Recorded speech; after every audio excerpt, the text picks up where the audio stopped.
Umugambi w'Imana ushaka kwinjira ngo ducagate tubigo ntabwo ari ubwami bw'amagambo. Pawulo yabishuriwe neza aravuga ngo kubera ko ubwami bw'Imana atari ubwo kurya no kunywa, ahubwo ari ubwo kwishimira mu mwuka wera. Ubwoko bw'Imana ntabwo ushobora kwishimira Imana kiretse, ntabwo ushobora kwishimira Imana ngo Imana ikuryohere ukiri mu mubiri, kiretse iyo ubashije gutera intambwe ukarenga isi y'umubiri ukinjira mu isi y'umwuka. Kubera ko abantu banezererwa mu isi y'umwuka ni abanyamwuka, n'abanezererwa mu isi y'umubiri ni abanyamubiri. Haleluya, sema amen. Haleluya. Birakomeye cyane kugira ngo uzabone umunyamwuka wanezerewe mu isi y'umubiri, kimwe n'uko bikomeye cyane kugira ngo ubone umuntu wo mu mubiri unezerwa mu isi y'umwuka. Sema amen. Mu yandi magambo, kugira ngo ubashe kunezerwa mu isi y'umwuka ugomba kuba uri umunyamwuka, kubera ko abanyamwuka bamenya iby'umwuka. Ndetse no kugira ngo unezerwe mu isi y'umubiri ugomba kuba uri mu mubiri kugira ngo ubashe kunezerwa mu isi y'abanyamubiri. Kubera iki? Kubera ko ntabwo ushobora kugira defu wa defu utazi uwayibwiye. Haleluya.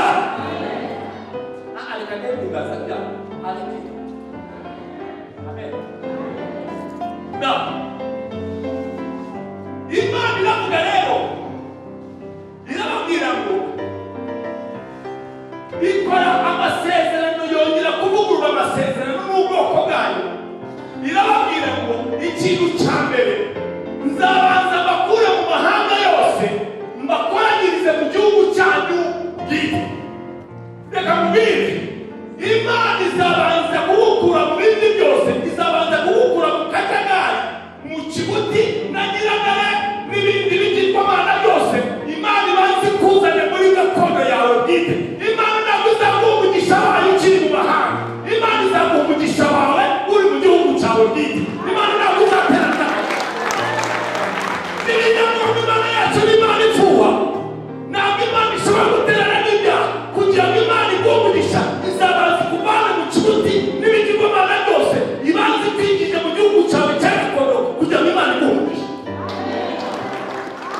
Urimo muranyumva? Imana ntabwo izaguhera, Imana ntabwo izaguha yewe bwoko bw'Isirayeli we, Imana ntabwo izaguhera amazi arindwi ukiri mu butayu. Imana ntabwo izaguhera amazi arindwi ukiri muri Egiputa. Imana izabanza kugukura muri Egiputa ikugeza muri Kanani, numara kwambuka i Kanani ibone kuguha amazi arindwi. Sasa nibyo bintu Imana yeretse Ezekiyeli ahangaha. Iramubwira ngo ikintu cya mbere, ndaje mbanze nihesha icyubahiro. Ariko kugira ngo mbashe kwihesha icyubahiro hagati yawe ndetse n'imbere y'amahanga, reka ngwereke ukuntu uzabikora. Ikora pura. Irangize gukora pura, iravuga ngo nzabavana mu mahanga yose mbakoranyirize mu gihugu cyanyu bwite. Reka mubwire, Imana iravuga ngo muri ishyanga ryera, ubwoko bwatoranyijwe, mutoranyijwe n'Imana ngo mushyirwaho kugira ngo mube ishyanga ryera. Bibiliya yatubwiye ngo nzabakura mu mahanga yose.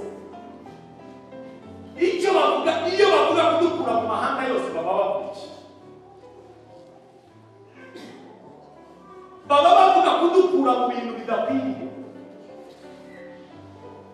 baba bavuga kutwimura tukava mu bintu bidakwiye, bidahesha Imana icyubahiro. Imana iravuga ngo izadukura mu mahanga, izadukura muri ibyo bigirwamana, Imana ibanza kugukorera Imana ishaka kukweza mu mutima.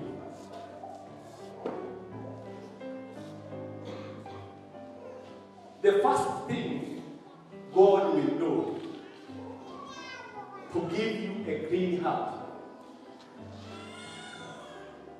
First of all, He will make you to make a shift. To make a shift. To move from where you are to the place where God wants you to be. God can never bless you, can never create a clean heart for you until He makes a shift into your life. There must be a shift from ungodly life to a position that is in line with God's purpose for your life. Imana ntabwo ushobora kuguha umugisha, ntabwo ushobora gukorana nawe, ntabwo ushobora kugendana nawe ukiri mu mahanga, ukiri mu byakiri. Imana nishaka gukorana nawe izabanza kukwimura, ikuvane ahadakijwe, ahatera, ikuvane mu mwanya udakijwe, ikugeze mu cyanya ushaka guhagararamo kigendanye n'umugambi w'Imana ku buzima bwawe.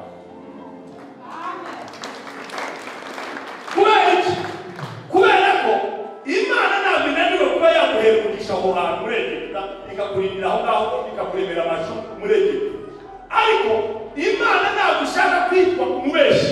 Imana irashaka kugira ngo ubwo yakuremeye amasezerano yawe aha ngaha, kandi amasezerano yawe aracyahari, Imana ntabwo ishobora kuva muri uwo mugambi. Imana ntabwo ishaka kuva muri uwo mugambi. Ariko nanone ntabwo uzasohora umugambi wawe uraha ukiri muri hahandi itagushakaga.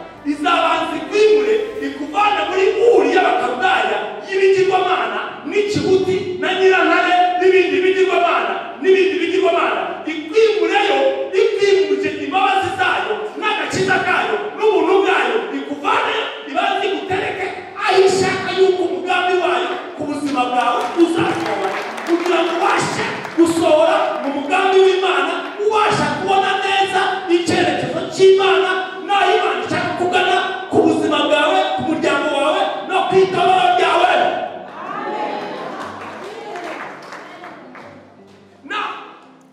Nanone nicyo kimwe no kuri